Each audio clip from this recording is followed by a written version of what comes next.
নমস্কার, সবাইকে জানাই রবিবাসরীয় শুভেচ্ছা। শুরু করছি আজকের গল্প পাঠ।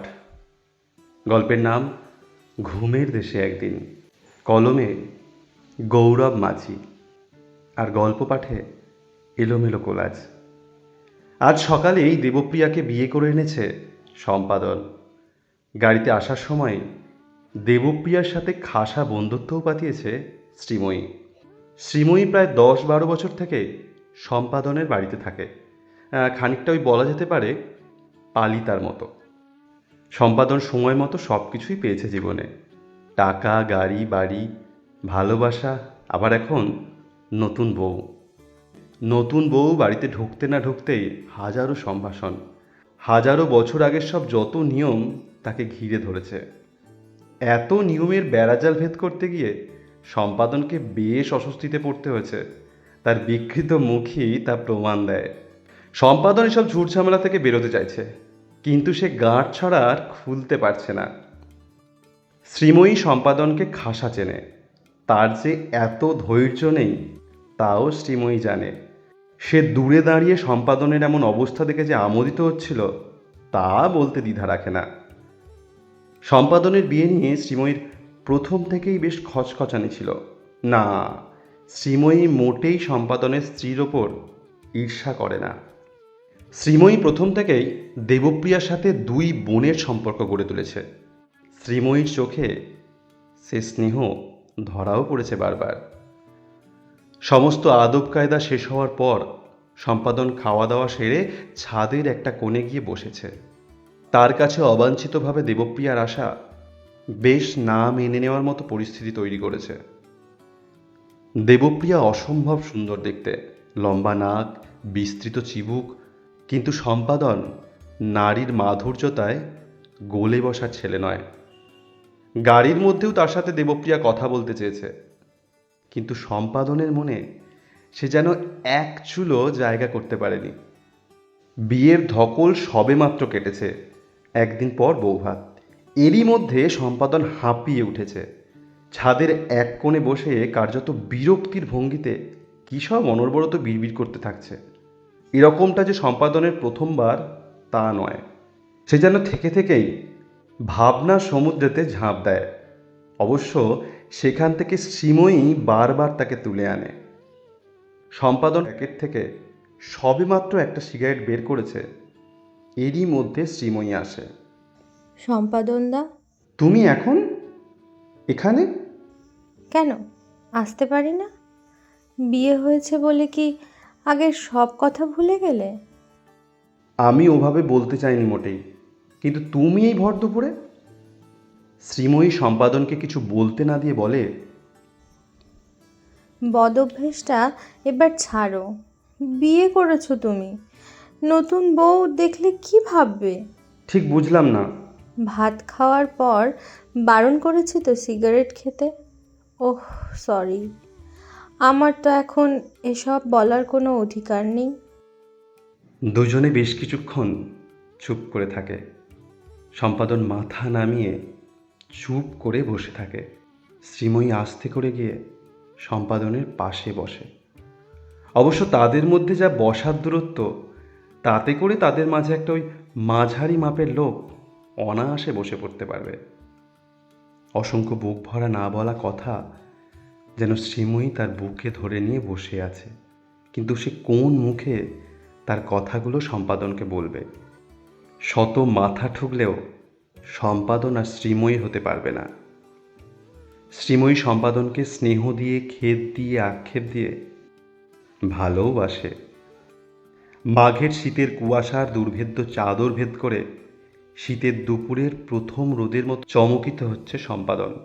সম্পাদন বলে, তুমি কি চুপ করে থাকার জন্য এসেছো? কিছুই বলবে না? চুপ? আমার নিস্তব্ধতার কতটুকুই বা বুঝেছো তুমি? কোনোদিন বুঝেছো আমায়? দিনের পর দিন দূরে সরিয়ে গেছো, বুঝেও না বোঝার ভঙ্গি করেছো। সেদিন শীতের দুপুরের কথা মনে আছে? কি সুন্দর গানটাই না গিয়েছিলে তুমি। আজ একটা শোনাবে? এইসব কথা আর বলো না সম্পাদনদা, কিছুই লাভ নেই এসব মনে রেখে। পৃথিবীতে সবাইকেই সবটা পেতে হবে এর তো কোনো মানে নেই, তাই না? শোনাবে না? ইচ্ছে থাকলেও না। ছেলে মানুষিটা ছাড়ো এবার। তোমার কাছে আমি ছেলে মানুষ হিসাবেই থাকতে চাই। রাখবে আমায়? পাগলের মতো বকো না তো। শ্রীময়ী সম্পাদনের একটু গা ঘেঁষে বসে। হঠাৎ বিয়েটা করলে যে? এতে হঠাৎের কি আছে? ভালো সম্বন্ধ ছিল, তাছাড়া মেয়েটিকে দেখতেও সুন্দর। কেন হিংসা হচ্ছে? হিংসা হলেই বা কি করব? কোন কাঠগোড়ায় দাঁড়াবো আমি? কে দেবে আমার বিচার? তোমার সব কথা, সব মেসেজগুলোকে আমি বারবার ভাবতাম, কিন্তু কখনোই দেখিনি তুমি আমায় ভালোবেসেছো। দোলের সময় তুমি আবির লুকিয়ে রাখতে আমার জন্য। সব ভুলে গেলে তুমি এক মুহূর্তে। সম্পাদন কিছু না বলেই চুপ করে মাথা হেঁট করে বসে থাকে। শ্রীময়ী কতদিনই বা একা থাকবে? সেও অন্য কারো স্ত্রী হবে। তখন হয়তো সে আর সম্পাদনকে এতখানি ভালোবাসতে পারবে না।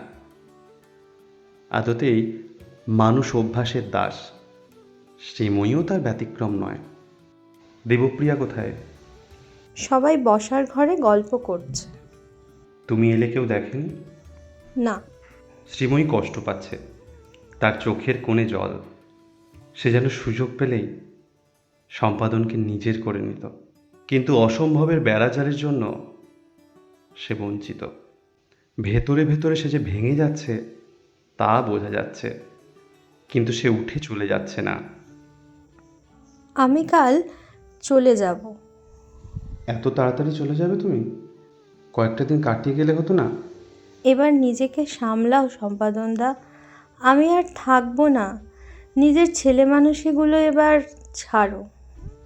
দেখো শ্রীময়ী, তুমি আমার কাছে কি তা আমি জানি না, তবে তোমার রূপ, শরীর, মন এসবই সুন্দর, তবে আমার জন্য নয়। এক জীবনে মানুষ সব কিছু পায় না শ্রীময়ী। আমার গুরুত্ব তোমার জীবনে কতখানি আর তোমার গুরুত্ব আমার জীবনে কতখানি তা বলতে পারবো না। তবে কারো জন্য কারো জীবন থামতে পারে না। নতুন করে শুরু করো সব কিছু, তবে তুমি আমার জীবনে অপ্রয়োজনীয় অবসাদ হিসাবে থাকবে। আসলে কোনো জিনিসকে না পাওয়া পর্যন্তই তার মূল্য থাকে। পেয়ে গেলে মানুষ তার মূল্য দেয় না। যেমন সম্পাদনের কাছে শ্রীময়ীর মূল্য। দুঃখ সুখে সেই ছিল সম্পাদনের পাশে। সম্পাদনদা, তোমার বিয়ে না হলে তুমি আমায় বিয়ে করতে? না, হয়তো। আমি জানি না এর সঠিক উত্তর কি হতে পারবে। শ্রীময়ী শাড়ির আঁচল দিয়ে চোখ মুছতে মুছতে উঠে চলে যায়। বহুদিন তার কোনো খোঁজ পাওয়া যায়নি। ফোন করলেও তুলতো না। বেশ কয়েক বছর পর সম্পাদনের সাথে শ্রীময়ীর দেখা হয়। শ্রীময়ী বিয়ে করেছে, তার একটা ছেলেও হয়েছিল, তবে সে 3 মাসের বেশি বাঁচেনি। কিন্তু তার এই ব্যথা বেদনার কাছে কোনো আগ্রহের আজ কোনো অর্থ নেই। এই ব্যথা চিরকালের সঙ্গী হয়ে হয়তো থাকবে না। সে হয়তো আরও বেদনা কষ্টের প্রস্তুতি নিচ্ছে। বহুদিন পর সম্পাদন আজ বিছানা ছেড়ে বারান্দায় এসে বসেছে। প্রায় 2 সপ্তাহ ম্যালেরিয়ার সাথে পাঞ্জা লড়ে সম্পাদন আজ বাস্তবতার জগতে ফিরেছে, যেখানে কোনো দেবপ্রিয়া নেই, কোনো শ্রীময়ী নেই। তারা কেবল সম্পাদনের এই 2 সপ্তাহের ঘুমের ঘোরে স্বপ্নের সঙ্গী ছিল। ধন্যবাদ। কেমন লাগলো অবশ্যই জানাবেন। আপনাদের মতামত আমার কাছে ভীষণ জরুরি। ধন্যবাদ। সবাই ভালো থাকবেন। এই দুর্যোগের দিনে নিজেদের সামলে রাখবেন। ভালো থাকবেন।